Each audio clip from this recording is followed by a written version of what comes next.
Hello students, today we are going to start a new lesson, a brief history of English literature up to the 18th century. This is from the New Classical Age subject. This unit will give you a brief introduction to the history of English literature till the 18th century, which had the distinction of emergence of two distinguished poets, John Dryden and Alexander Pope. Here we are seeing a pictorial chart of different English literature periods. It starts from Old English period, that is Anglo-Saxon period, and it travels to Middle English, Renaissance period, Neoclassical period, Romantic age, Victorian age, Edwardian age, Georgian, modern, and postmodern. Here we are going to see a few important poets in English literature. They are John Dryden, Alexander Pope, and Jonathan Swift. Dryden died at the turn of the century. He and Pope are considered to be the poets belong to the Augustan age. They are among the greatest satirical poets of England. Besides their creative genius, they were also known for their critical works. They both were among the earliest poet critics of England. The period in which Dryden wrote was called the Restoration Age, though he is clubbed with Pope as an Augustine poet, as the age of Pope is known as the Augustine Age. Dryden received classical education and was a graduate from Trinity College, but Pope had no formal classical education. He was a self-educated person.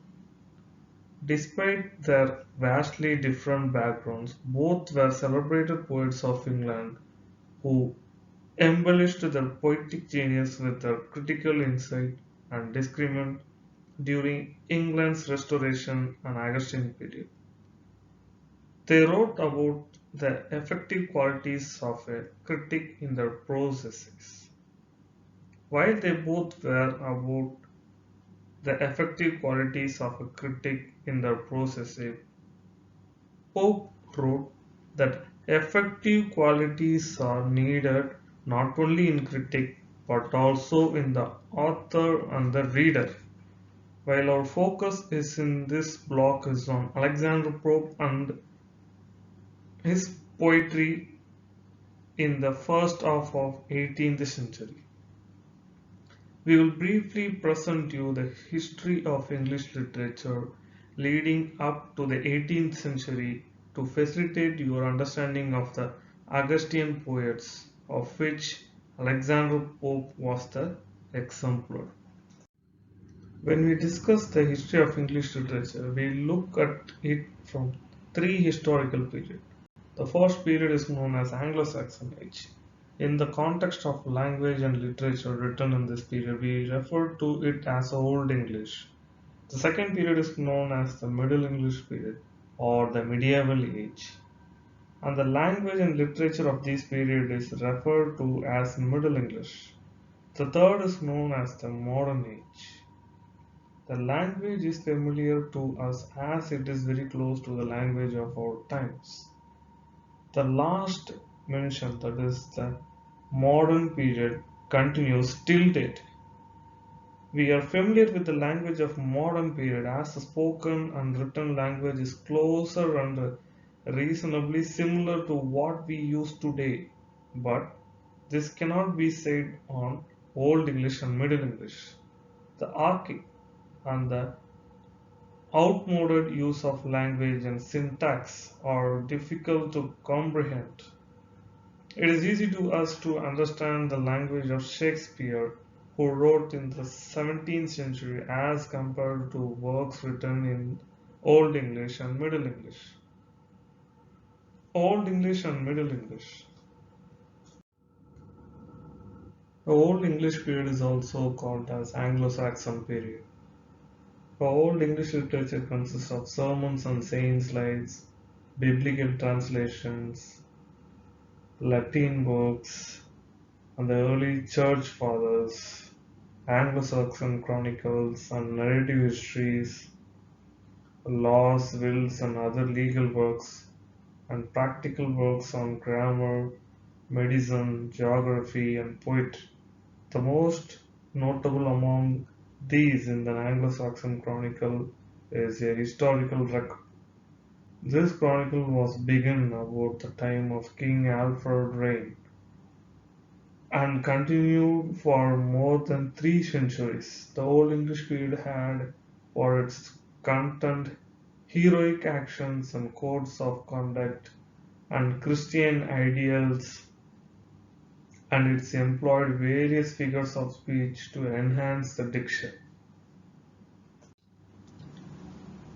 The Anglo-Saxon period started around 450 AD and it went till 1066. Christianity, the religion, was established at this period. Language and literature started to develop, and this language is called as Anglo-Saxon language.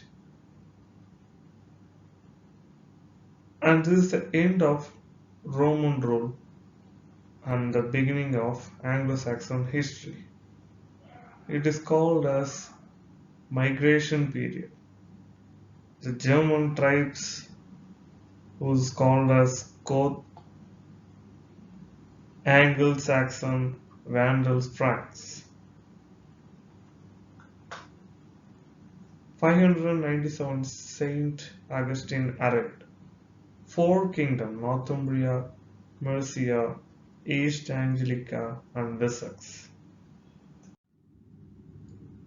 The Norman conquest happened at 11th century, that is 1066 AD. That is the start of Middle English period, also known as the medieval period. The French, under the leadership of William the Conqueror, defeated the English King Harold. The conquerors brought with them French culture and French language that influenced and enriched the native literature and culture. Some themes of medieval literature were the lives of the saints, religious morals, values, and ethics as applied to everyday life. Ancient classical history, poetry, prayer, and meditations on the code of chivalry and courtly manners. This was a period which believed in a ethnocentric view of the world and placed God at the center of the universe. Hence, the writer of the medieval age used themes related to religion, chivalry, deeds, and love. The period saw the development of the lyric and the introduction of rhyme, rhythm, meter in English poetry. Geoffrey Chaucer is regarded as the father of English poetry. The best known of his is Canterbury Tales. The prologue is interesting as it provides a basic descriptive list of 29 people who become pilgrims on a journey to Canterbury, each telling a story along the way. The narrator describes and lists the pilgrims skillfully according to their rank and status. Chaucer begins with the prologue and follows it with 29 tales. English literature took various development in different centuries. In early period, poetry was the principal form. Many literature were written only in poetry. In 13th century, continues in the tradition of Anglo-Saxon prose directed towards the ordinary people rather than polite society. Romance, an important continental narrative verse form, was introduced in England. In 13th century, works retain elements of Anglo-Saxon heroic tradition. In 14th century, the later portion of the 14th century also saw not only the consolidation of English as a written language and a shift to secular writing. William Caxton printed four-fifths of his work in English, which helped to standardize the language and expand the vocabulary. In 15th century, literary work is mostly satiric and combines medieval and Renaissance elements. Morality play probably arose in part from the desire of religious writers to teach the principles of Christian. Queen Elizabeth I took the throne of England. This period is called as Elizabethan Age. The modern English literature starts from here. Elizabethan Age is best known as the Golden Age of English literature. It could boast of a number of great writers like William Shakespeare, Christopher Marlowe, Edmund Spenser, Thomas Kidd, and Ben Jonson. Poetry and drama reached the highest scale both in quality and in number of plays and poems written during this period. After Queen Elizabeth, there was a brief period of rule of Oliver Cromwell that displaced monarchy by Commonwealth, during which period there was strict enforcement of morality in all political and social spheres. Cromwell is best known for making England a republic, and he led the Commonwealth of Government of England. This was followed by the Restoration Age in the last quarter of 17th century, when monarchy was restored with the return of Charles II as the King of England. So, the history of England moves from the 16th to 18th century through the Elizabethan Age to the Commonwealth of the Restoration Age. The change of government from Commonwealth to the monarchy brought about a social transformation that is well reflected in the English literature for the period. The puritanical morality that was in force during the regime of Cromwell gave way to licentiousness and a laxity of moral earnestness. But this was also the period that saw the rapid development of science and reason. Thus, from the early times of the 18th century, we notice a progressive development from the heroic ideals of early period of the theocentric view of the modern period. The 18th century. The first half of the 18th century is known as the age of science and reason. 18th century English literature has the distinction of being variously described as the Augustan age, the age of enlightenment, the neoclassical age, the golden age of science and reason, the age of prose, the age of satire, the age of political literature, the age of novel, etc. Even a curiosity look at the label will give us the clue that all that we have written had at its core the exercise of reason and logic instead of emotion and imagination, the characterized and the previous Elizabethan age.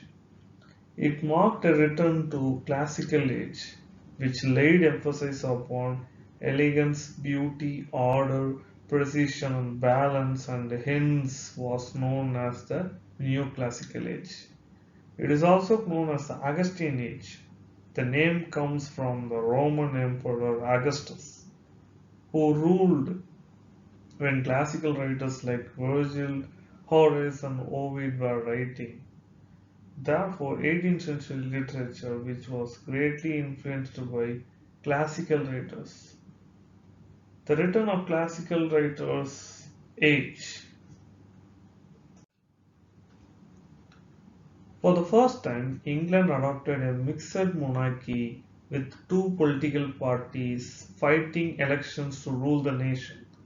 They were known as Whigs and Tories, equivalent of the Labour and the Conservative parties of present time.